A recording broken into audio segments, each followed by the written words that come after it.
Hello once again, Star Wars and Unboxing fans. Welcome to another episode of Darth Tuba Star Wars Unboxing Show. I'm your host, Darth Tuba, with another item from an auction.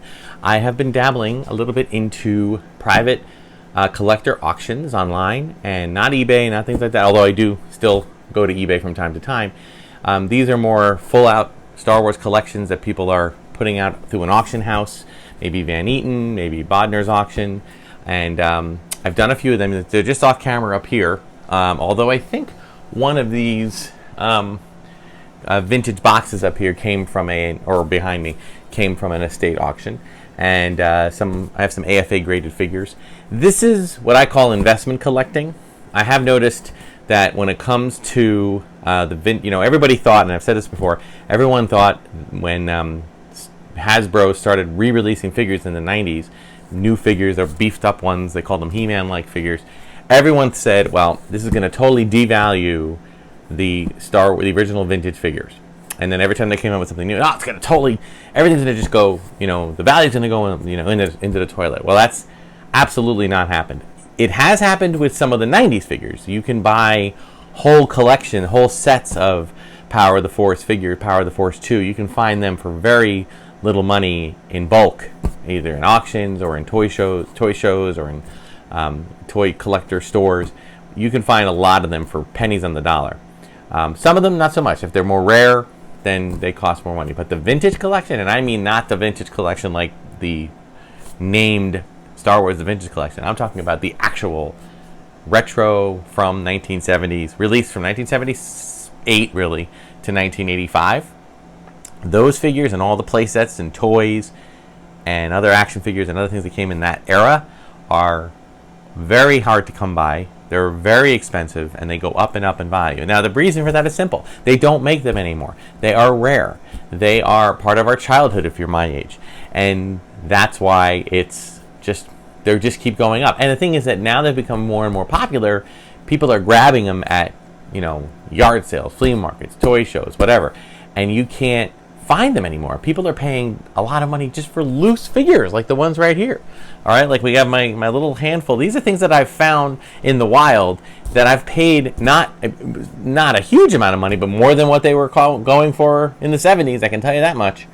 All right, so there has been some resurgence in that interest. So for me, there are a few figures and few items that I am still on the hunt for. I either had them and I don't have them anymore, or I have them but they're very damaged or whatever. So that's what's in here. Now this was a bulk, or I shouldn't say bulk. This was a lot of a couple of items. Some of them I didn't really want, so I'll probably resell them at some point. If anybody's watching this channel and wants to make me any kind of offer, I will consider it, and we can work something out offline. But I will show you what it is. So first, kudos to this company. I know what I bought, and I know that this is not by any means a box needed. You could probably have gotten away with a far smaller box. But by the way, this is from Heritage Auctions, okay? And it was for, well, I don't want to say what it was for. I'll actually show you. And you can see here that there is some, nice packing. Bubble wrap, good. More bubble wrap, good.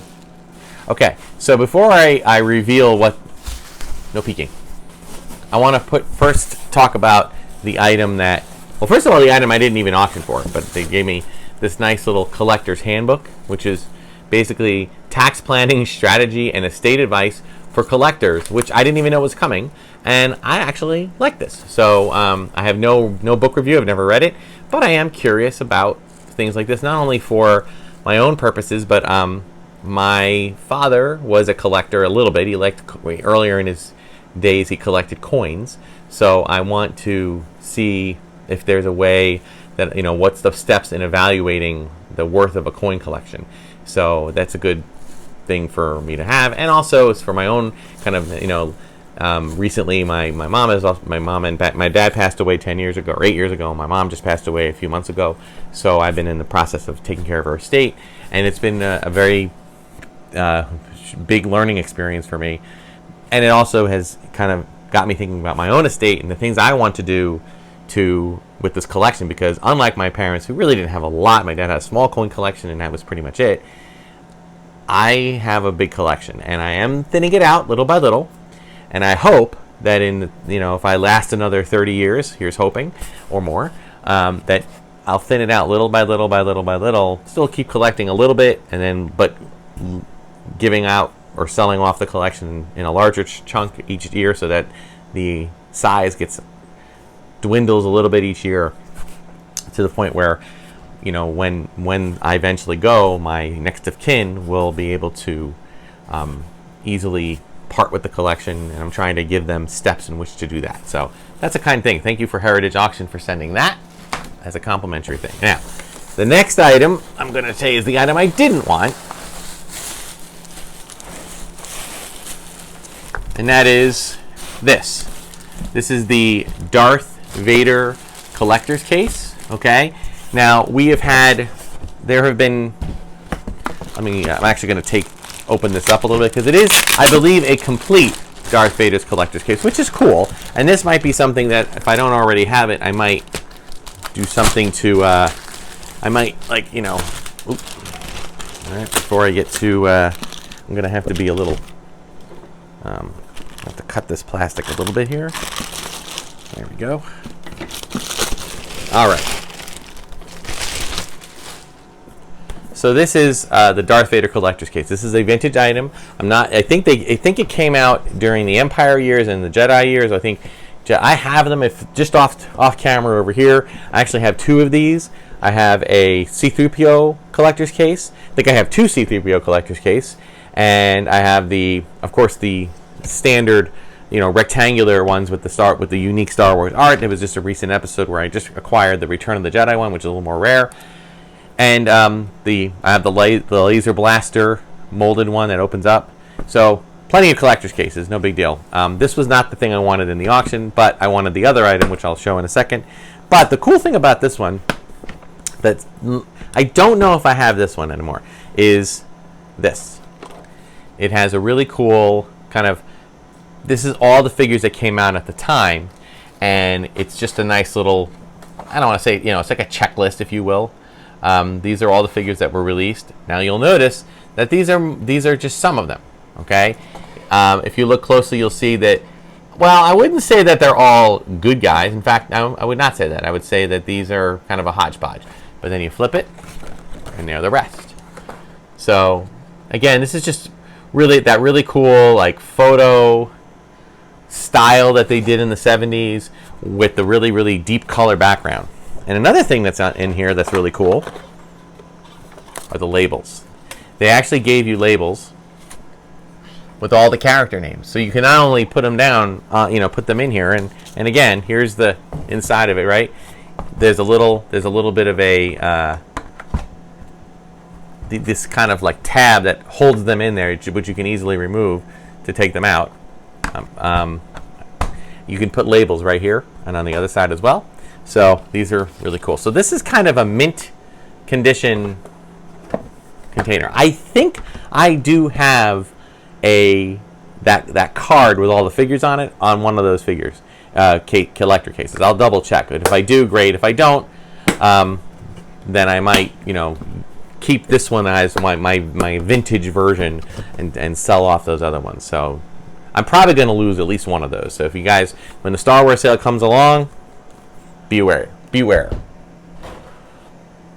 Now that wasn't even the item I wanted, but I'm glad I got that. The item I wanted is this baby right here.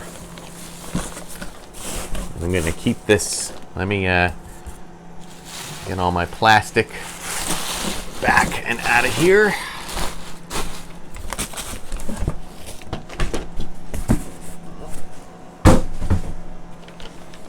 This is the. All right, it's going to be too reflective, so I'm going to keep this in this nice size Ziploc. Okay, but for now I'll take it out very, very gently because this is a delicate card. Okay, this is the Psy Snoodles and the Rebo band on sale at, I forget which, I can't see, the sticker is on sale for $7.97. I paid a lot more than $7.97 for this. Okay, it is a 3-pack of figures. It includes Cy Snoodles, it includes Droopy McCool, and my absolute favorite, which is Max Rebo. In addition, you've got, it comes with 2 mic stands, and of course, the organ, the rock organ that Max Rebo plays, okay? One of my favorite characters. I mean, as anybody who watches this channel knows that I'm a musician by trade, I'm a music teacher by trade, and so anywhere you can combine Star Wars with music, I'm there for it. So obviously big fan of John Williams, but also a big fan of all the musicians in Star Wars, from the Cantina Band in Star Wars to Max Rebo and Jedi, to even the group that played, I don't know if they really have a name, Jabba Flow from Force Awakens. So really, really cool stuff. But as you can see, one thing that happens with Max Rebo a lot, and I don't have my Max Rebo easily accessible, but his body, his torso, and his arms and legs change color. And I think it's the arms and legs that grow like brighter in color. It just is a natural kind of thing that happens with the plastic. Okay, you know how like stormtroopers and anything with the white plastic starts to yellow? Well, Max starts to fade in that sense. Not his body so much, but his arms and his legs. So this one you can see has been stored away from fluorescent light and things, so he's in pretty good shape. His color is about the same, which is awesome. Which is why I'm going to keep him, delicately stored. And it's nice. I don't intend to have a carded collection of all the figures, but I do have a sizable collection of carded figures.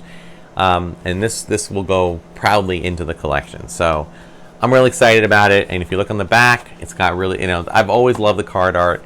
Return of the Jedi has always been like, I think it's my favorite movie because it just, for one thing, they had the budget to just do so much more.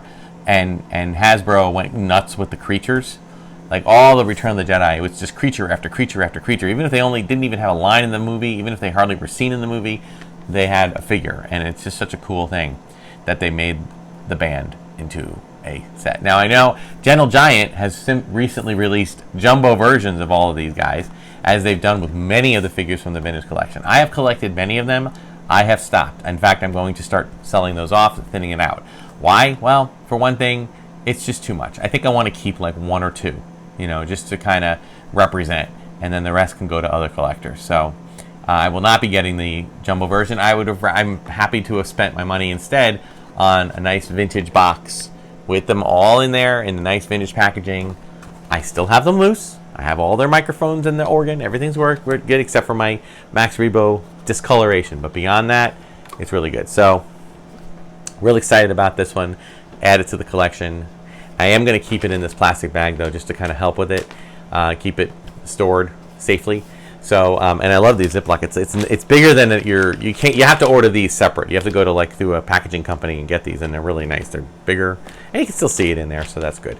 So that's going to do it for this episode of Darth Tuba Star Wars Unboxing Show. Be sure to like, subscribe, hit the notification button. Check out, if you go, all you got to do is type in collectibles auctions in Google, and you'll probably get Heritage Auctions are one. Van Eaton is another one. Van Eaton. They do other things. I also go through a lot of Disney and auctions because I'm always looking for Star Tours related stuff. That's pretty much, I only collect Star Wars. Except for one other thing. I do like band director, being a music teacher. I like the Mickey dressed as a band director. So if I ever see anything like that, I would look for those. But otherwise, it's pretty much just Star Wars or Star Tours from Disney. So you can look on all those other, Van Eaton, Bodnar, B-O-D-N-A-R, and Heritage Auctions are the ones I've been frequenting more and more often. So check them out, see if they have any upcoming things. And as I said, that'll do it. Thank you so much for watching. Check out Red 5 Network for all the great content that they have Star Wars related, podcasts and YouTube channels. Thank you, Red 5, for always promoting the channel. Thank you so much for watching, guys. Until next time, may the Force and the toys be with you.